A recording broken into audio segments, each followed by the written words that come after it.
From historic and stately government buildings said to hold the tortured ghosts of wars long past, to castle-like cathedrals surrounded by haunted roads and foreboding forests, the city of Oaks is hiding all manner of mystery under the darkest shade of its leafy branches, which is why the Speakeasy is thrilled to bring you our list of picks for the most terrifyingly haunted places in the one and only city of Raleigh, North Carolina. Let's delve right in. Number 5. Oakwood Cemetery. Oakwood Cemetery is a 102-acre cemetery located smack dab in the middle of the historic Oakwood neighborhood that boasts the impressive reputation of being the oldest non-profit independent burying grounds in all of Raleigh. Planning for the cemetery began in 1866, the grounds intended as a dedicated Confederate cemetery, with Henry Mordecai donating 2.25 acres for use in the project. Over the years, many Confederate soldiers were buried in Raleigh National Cemetery, which was purposed for Union burials. Eventually, in 1867, more than 500 of these Confederate bodies were transferred from their original graves over to the newly staked cemetery. In 1869, the Oakwood Cemetery was officially established, and its soldiers-only reputation was quickly alleviated, as they began accepting non-military burials as well. In 1935, the House of Memory was built as a tribute and memorial to all North Carolina veterans. Over the following years, more Confederate soldiers' bodies were transferred to the cemetery. Today, it holds the bodies of nearly 1,500 soldiers. All interments combined, Oakwood Cemetery in total holds more than 25,000 bodies. It's still taking burials to this day and is open to the public, hosting regular community events. Officially, Oakwood Cemetery chooses not to indulge in ghost stories. However, several official statements have led to the propagation of the legend that the cemetery actually keeps things under wraps publicly as not to spook visitors and potential future clientele. If you're planning a ghost hunting visit to Oakwood, make sure you contact their main offices in advance in order to secure an appropriate time. Despite the cemetery's claims that its grounds are ghost-free, a number of local legends have formed over its long existence. The most popular surrounding a particular angel statue guarding the grave of one Etta Rebecca White, wife of W.E. Ratcliffe. Etta passed on in 1918 at just 38 years of age from a cerebral hemorrhage. This particular angel statue was created in her likeness, and many claim it's inhabited by some part of her spirit. Numerous visitors to the grounds have detailed spying this eerie hunk of stone moving or turning to watch those passing by. One story tells that every Halloween at exactly midnight, the statue's head twists in 12 quick circles before stopping suddenly. Also reported across Oakwood are extreme cold spots in the dead of summer, exceedingly high EMF levels, strange EVPs caught in recordings and in the backgrounds of phone calls, and reports of various batteries dying within minutes of stepping foot onto the grounds. If you visit Oakwood, be careful. Several more perturbing tales tell of those who have strayed just a little too far from the roadways alone, being pinched, poked, scratched, or hit by something unseen. Number 4. The Holy Name of Jesus Cathedral. The Holy Name of Jesus Cathedral is a Roman Catholic cathedral located off of Nazareth Street that claims an impressive list of titles and accomplishments. This particular cathedral is the seat of the Roman Catholic Diocese of Raleigh. Officially, it's the 5th largest cathedral in the entirety of the country, and the site it sits on once held a historic orphanage that was itself the center of more than a few creepy local legends. Originally Nazareth Orphanage, the building was opened for intended use in 1898, offering housing for both Catholic and Protestant boys. A seminary was opened alongside the orphanage shortly after in 1902. Most of the boys housed at Nazareth worked a 600-acre farm, learning valuable life skills while contributing to both the facility and community. After a while, the orphanage opened its doors to girls as well. Sadly, a large fire broke out in the priest's building in 1905. This building housed both the priests and older boys studying at the seminary. Originating in the kitchen, the blaze quickly cut off all of the exits, forcing 5 trapped boys to jump from the upper floor onto mattresses provided hastily by their peers. At least one boy died from missing his mattress and landing on solid ground. Just 7 years later, another fire broke out in the dorm building, destroying it completely, while also taking the stables, barn, schoolroom, and nearby fields. Fortunately, no one was reported as having lost their lives in this blaze. Strange as it is, a third fire destroyed the rectory in 1961. A year later, in 1962, the church began selling off portions of their land, and eventually in 1975, the orphanage closed its doors. The remaining buildings converted into the Catholic Diocese of Raleigh. In 2013, the old orphanage building was demolished, the Holy Name of Jesus Cathedral constructed in its stead. Local legends surrounding the church began early in history and were perpetuated when the church sold after the third fire, many claiming they did so due to paranormal happenings the priests themselves couldn't handle. Reported across the property by staff, workmen, and visitors over the years are a slew of inexplicable happenings, including shadowy apparitions seen slinking about, extreme cold spots felt on hot nights, and objects moving by themselves, sometimes even floating spatially through the air. Disembodied voices are commonly heard within the church, sometimes what sound to be a group of priests chanting in prayer, and at others the eerily cheery sounds of children playing across the barren yard.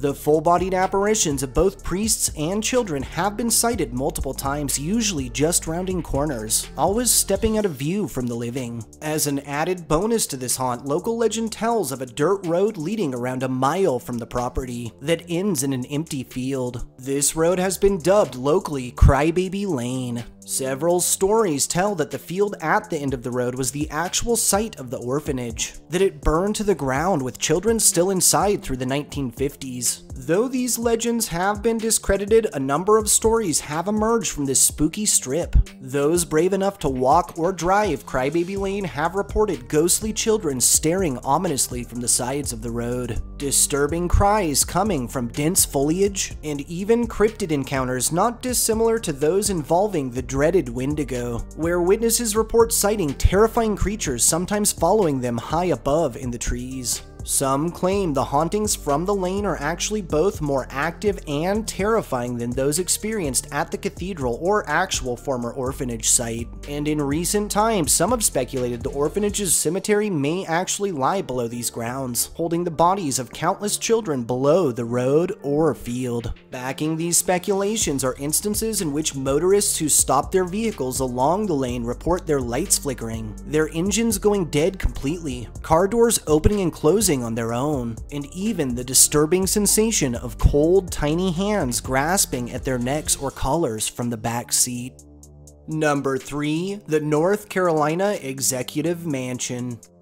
The North Carolina Executive Mansion, located off of Burke Square on Blount Street, is the official residence purpose for use by the Governor of North Carolina. Sprawling 35,000 square feet, this not-so-humble abode is actually the third largest governor's residence in the entirety of the United States, and rather awesomely doubles as a people's house, acting as a general meeting space, historic site, and premier event location. The mansion was originally constructed from 1883 to 1891 with the utilization of heavy prison labor and materials purchased entirely from local companies. The building's very bricks were handmade by inmates, and many of their signatures are still visible in the walls today. The first governor to inhabit the prestigious abode was Governor Daniel D. Fowle, who moved in January of 1891. He didn't get to enjoy his new lodgings at length, however, as he died in April of the very same year in his bed within the home.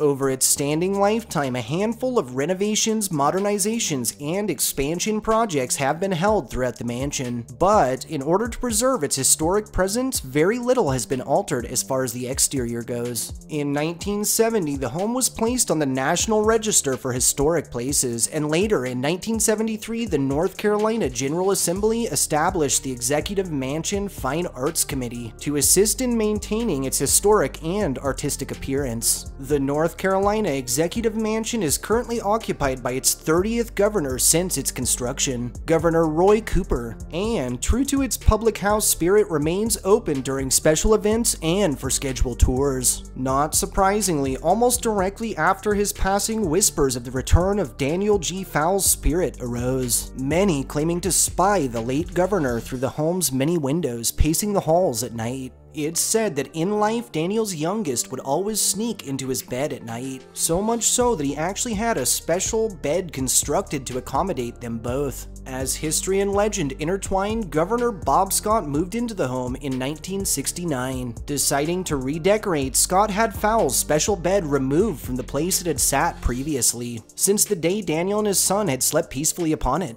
Directly preceding its relocation, Scott reported strange knocking coming from within the walls, from behind where the bed had once sat. The new governor and his wife dismissed these happenings, figuring them to be the pipes or old walls, but the knocking continued. After a while, they realized it was happening at the same time every night. The governor confronted maintenance, questioned them about the walls and room, but to his shock, there were no pipes in that particular segment of wall, and no cause for the noises. Only after former Governor Fowle's daughter stopped by inquiring about her father's old bed did then Governor Scott start putting two and two together. Governor Scott admitted he didn't necessarily believe in ghosts, but that some part of him knew the knocking was Governor Fowle, asking for the return of his beloved sleeping arrangement. Also reported across the property are hurried, disembodied footsteps, doors opening and slamming shut on their own, objects going missing and later being found in odd locations, and disembodied voices varying in age, language, and gender always heard from just out of sight, as if some version of the past is playing out just beyond mortal view. Lastly, former Governor Pat McCrory admitted feeling compelled to say goodnight to Fowle's spirit every night, and described feeling almost certain he was still in the home. Number 2. The North Carolina State Capitol Building. The North Carolina State Capitol Building, located in the Capital Area Historic District, is the former seat of legislature of the state of North Carolina, housing every state government office until 1888. It's also widely considered one of the most well-preserved Capitol buildings in all of the country, as well as, surprisingly, one of its smallest. The first North Carolina State House was constructed at the same site in 1794, but was renovated and modernized shortly after in 1810. Sadly, in 1831, the first structure burned to the ground. Planning for the new State House began immediately, with the city deciding on construction through several different architects. Even with all the assistance they could land, construction lasted for a whopping 7 years, from 1833 to 1840. In 1888, the Supreme Court and State Library were moved from the building to their own separate locations. In 1963, after years of operation, the General Assembly was moved to the new North Carolina State Legislative Building. Impressively, the Capitol looks much as it did in 1840, aside from a handful of necessary additions such as, restrooms and an elevator. Today, the building still holds offices for the Governor and Secretary of State on its first floor, while its second and third floors are operated as historical sites. The Senate chambers still hold original desks and chairs, and are still used to this day for official meetings. Over its lengthy existence, a number of ghost stories surrounding the North Carolina State Capitol's many purported hauntings have emerged from its positively ancient doorways, experienced by state officials, staff, and visitors alike. The library is said to be the most haunted location on the property. Many entering it report being instantly overcome by a sickening, terrified feeling, and several have reported sighting orbs of light floating about. That's right, sighted orbs, as in seen directly with their naked eyes. No camera involved. That's pretty rare in our experience. According to one local legend, a woman was actually murdered on the Capitol's front steps. Many near this area after dark report hearing a sudden and blood-curdling scream pierce the night. This scream has sounded so real at times that authorities have been contacted, who always arrive to find the area completely empty and everything calm. Also reported across the property are disembodied voices heard emanating from empty rooms, disturbing EVPs caught in recordings and in the background of phone calls, and oddly, the sound of glass breaking when there is none. Security and those few welcome into the building after dark have reported hearing disembodied whispers coming from right behind them, feeling as if they're being consistently and closely watched, hearing 1800s era music coming from nowhere, and several have even reported the sound of something heavy, possibly even a body hitting solid stone, but nothing is ever found. Chillingly, the apparitions of several Civil War soldiers in old-fashioned uniforms have been sighted marching, chatting, or even taking aim together briefly before fading into nothingness. And a handful of downright nightmarish accounts detail individuals whose own shadows seemingly come to life only to start attacking them. Lastly, reported all across the property, many tell tale of objects moving by themselves, the elevator acting as if it has a mind of its own, phantom wafts of cigar smoke, and a bizarre phenomenon in which the entire main lobby is filled with heavy winds when all doors and windows are closed. Number 1. North Carolina State University. North Carolina State University, which really needs no introduction, is a public research university located in Raleigh that boasts a reputation of being the largest university in both North and South Carolina, and one of the largest universities in the United States. Combined with the powers that are Duke in Durham and the University of North Carolina at Chapel Hill, NCSU claims one corner of the research triangle. The university was originally founded in 1887, initially as the North Carolina College of Agriculture and Mechanic Arts, or North Carolina A&M for short. The main building, now known as Holiday Hall, opened its doors to some of the school's first students in 1889. After some trial and error, the school realized its need for expansion in terms of subjects. In 1917, due to enrollment demand, the university was officially changed to North Carolina State College of Agriculture and Engineering. Through the Great Depression, the school merged itself with several other colleges from around the state, collectively creating the University of North Carolina schooling system. It continued to grow and expand, making new areas of study available along the way. In 1963, the school's name was changed to North Carolina State University, despite strong protesting from staff, students, and alumni. After 2 years of protests, its name was changed yet again in 1965 to North Carolina State University at Raleigh. Today, NCSU employs nearly 8,000 individuals and incidentally enrolls nearly 35,000 students. Among its annual 43,000 persons or so headcount, a large number of this population as well as visitors to the school have reported a wide range of happenings they just couldn't explain. Happenings that have led to long-standing local legends, ghost stories, and tales of terror whispered across campus. Mentioned on the streets throughout the dorms. Fables passed from parents to their children who may one day also attend NCSU. Several notable deaths are said to have occurred on campus, many of these students taking their own lives. In 1911, a fraternity took a blindfolded pledge to the nearby train tracks. At the time, these tracks were no longer used, but the pledge didn't know that. They created sounds, hooped and hollered, screamed. Tragically, the fear imposed on this young pledge was too much for his body and heart to handle. He died on the tracks from cardiac arrest. The official cause? Scared literally to death. His restless spirit's desperate cries can often be heard across campus, always from just out of sight, squealing incoherently about a train.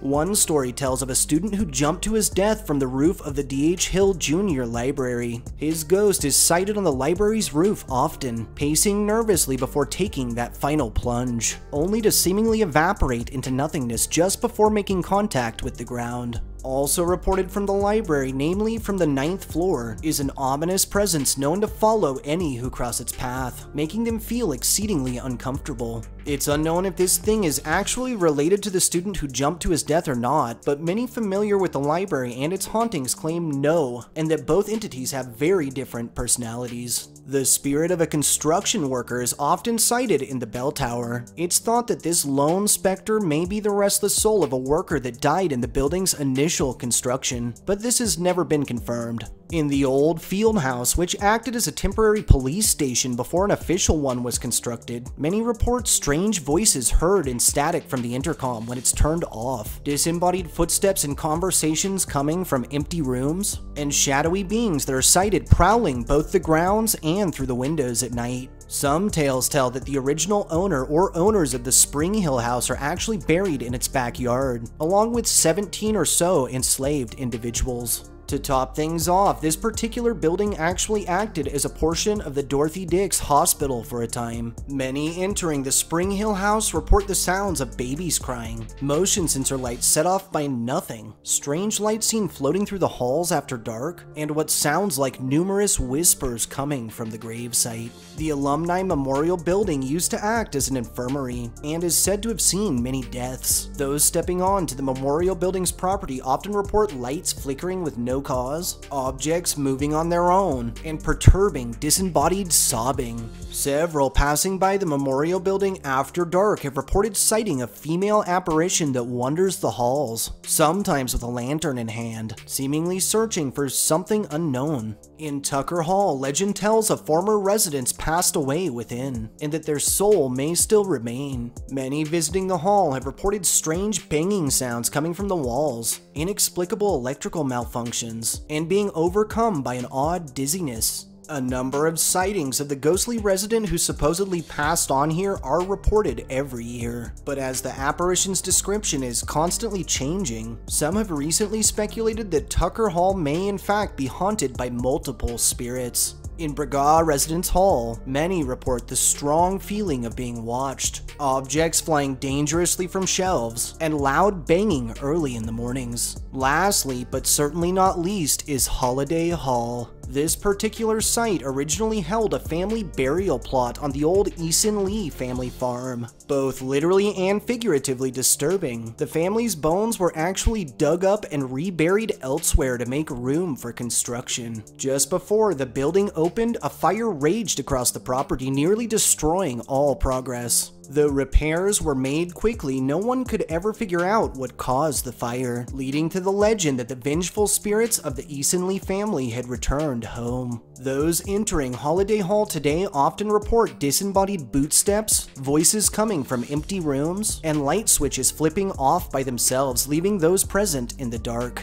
3 separate spirits thought to be members of the Eason Lee family have been sighted in various places around the hall. Looks of morbid confusion on their faces, as if they're seeking their rightful graves. Also reported throughout the hall is a bulky, shadow-like entity that seems to shy away from most, but has been known to get aggressive with any harboring ill will. This ghost is thought to be the spirit of a former watchman, whose route took him right past the hall every night. Most who have encountered him claim he's a good spirit and that he's simply watching over the campus and student body from the other side. With this prestigious school's exceedingly fascinating history, a range of hauntings very possibly wider than any we've encountered prior, and a literal plethora of paranormal locations for any and all to check out, it was simple math for us when selecting North Carolina State University as our pick for the most haunted place in the one and only city of Raleigh.